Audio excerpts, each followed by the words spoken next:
जन्मदिनमिदम् I प्रिया सखे जन्मदिनमिदम् I प्रिया सखे सन्तनोतु ते सर्वदा मुदम् सन्तनोतु ते सर्वदा मुदम् प्रार्थयामहे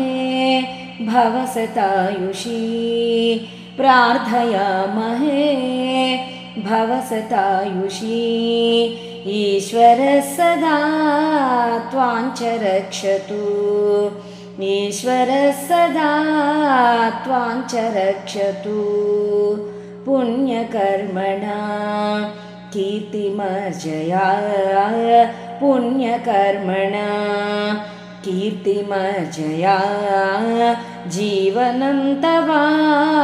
भवतु सार्थकम् जीवनं तव